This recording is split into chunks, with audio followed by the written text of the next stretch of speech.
सम्मानित देशवासियों, मैं एशियल ठाकुर, राष्ट्रीय अध्यक्ष राष्ट्रीय समाजवादी जनक्रांति पार्टी उत्तर प्रदेश वाराणसी से आप सभी का मैं इस वीडियो के माध्यम से हार्दिक स्वागत अभिनंदन करता हूं।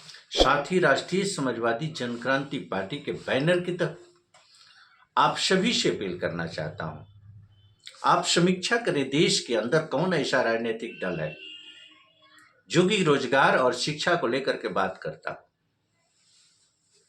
कौन ऐसा राजनीतिक दल है जो कि जाति और धर्म से ऊपर उठ करके राजनीतिक समीकरण की तय करने की बात करता हो। जवाब होगा नहीं। राष्ट्रीय समाजवादी जनक्रांति पार्टी का चिंतन, जब तक आर्थिक उत्थान नहीं होगा, शैक्षणिक उत्थान नहीं होगा, तब तक सामाजिक उत्थान कैसे हो सकता है, यह बहुत ही गंभीर प्रश्न है। सामाजिक वाइब्रेशन को लेकर के सवाल तो राजनीतिक दलों के द्वारा किए जाते हैं, लेकिन कभी किसी दल के द्वारा समाधान भी आपने सुना है क्या? आपने नहीं सुना है।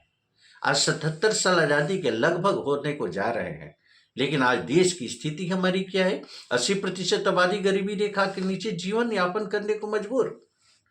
शिक्षा के स्तर में अगर मैं कहूं तो लगभग 40% से ऊपर हमारी शिक्षा का स्तर नहीं है। ये सच्चाई अगर आज समीक्षा कर दिया जाए तो। और हम कहाँ किस रूप में खड़े हैं? आज प्रतिस्पर्धा के युग में यूरोपीय देशों के टक्कर में हम खड़े हैं।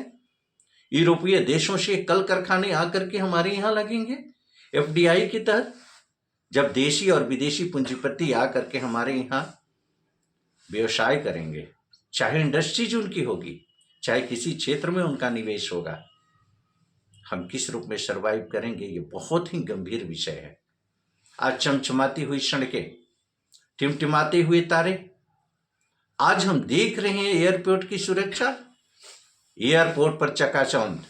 किसके लिए? क्यों? आम जनों का इससे हित कहां है? किस रूप में है? क्या कुटीर उद्योगों का विस्तार कहीं आपने देखा है?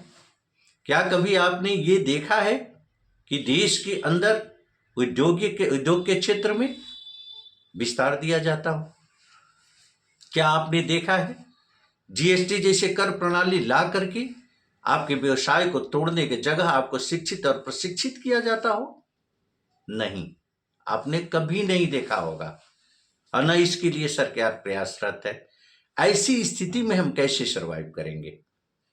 शिक्षा के स्तर में कोई गुणवत्ता नहीं, आर्थिक स्थिति में कोई उत्थान नहीं, हम विश्व व्यापार प्रतिस्पर्धा में खड़े हैं। तो यहां कहना तो अतिशयोक्ति नहीं होगा कि ओलंपिक का एक प्लेयर पूरी तैयारी के साथ आपके सामने खड़ा है, आप अननोन पर्सन उसके साथ मुकाबले के लिए तैयार है। और जब आपका मुकाबला होगा उस ओलंपिक के प्लेयर से, तो ये बताने की हमें जरूरत नहीं होगी, यह स्पष्ट है, जो कि आप भी जानते हैं कि हार के अलावा हमें कुछ नहीं मिलना है। तो यह सच्चाई है मेरे दोस्तों। आज राजनीतिक दलों से यह पूछने की जरूरत है कि आप जाति और धर्म के आधार पर पूरे समाज को बांट करके, सामाजिक ताने बाने को तार तार करके, आप बताओ कि आर्थिक उत्थान और शैक्षणिक उत्थान के नीतियों पर पर्दा क्यों डाल रहे हो? इसके पीछे लॉजिक क्या है? निजीकरण के मुद्दे पर प्रबल हावी होते चले जा रहे हैं, सरकारी संस्थाएं प्राइवेट होती चली जा रही है, सरकारी संस्थाओं में कार्यरत वेतनभोगियों का पेंशन आपने खत्म कर दिया, और सरकारी संस्थाओं को जब प्राइवेट सेक्टर में आप लेकर के जाएंगे, तो चुभता हुआ सवाल पूछना चाहती है राष्ट्रीय समाजवादी जनक्रांति पार्टी भारत सरकार से कि व्यक्ति मजबूत होगा या लोग मजबूत होंगे?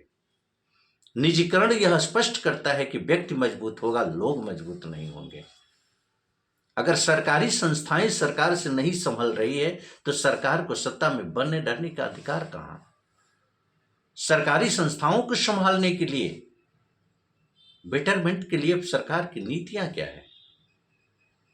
अगर यहीं आप मजबूत इरादे से सरकारी संस्थाओं की निजीकरण के क्षेत्र में जाने से रोकना चाहते हैं, तो क्यों नहीं मोबिलिटी लागू करते? क्यों नहीं कार्यों की समीक्षा करते? क्यों नहीं लायबिलिटी फिक्स करते? अगर यह प्रक्रिया लागू हो जाती है तो कहीं भी कोई त्रुटियां अगर है सरकारी संस्थाओं के अंदर, वह बेहतर सरकारी संस्था कार्य करेगी और कहीं से किसी भी तरह का कोई शिकवा शिकायत नहीं होगा। हमारी लाभकारी संस्थाएं होंगी। हमें लगता है इस नीतियों पर सरकार को गंभीरता से सोचना चाहिए और निजीकरण के मुद्दे पर विराम देना चाहिए। राष्ट्रीय समाजवादी जनक्रांति पार्टी चाहती है मजबूत देश के नागरिक, मजबूत समाज और मजबूत देश। किस रूप में आप बनाएंगे ये आपकी सोच हो सकती है। राष्ट्रीय समाजवादी जनक्रांति पार्टी की एक बेहतर सोच है। वह सोच है आर्थिक उत्थान के आधार पर, शैक्षणिक उत्थान के आधार पर, सामाजिक उत्थान के आधार पर देश का नवनिर्माण करना। मैं अपील करना चाहता हूं देशवासियों से, पूरी शक्ति के साथ समर्थन करें राष्ट्रीय समाजवादी जनक्रांति पार्टी का। राष्ट्रीय समाजवादी जनक्रांति पार्टी का इनकलाब तब तक नहीं रुकेगा जब तक कि बेहतर समाज की संरचना न हो, बेहतर व्यक्तित्व की संरचना न हो और देश की संरचना न हो। इनकलाब जिंदाबाद के साथ मैं आप सभी से इन सहयोग की अपील करते हैं।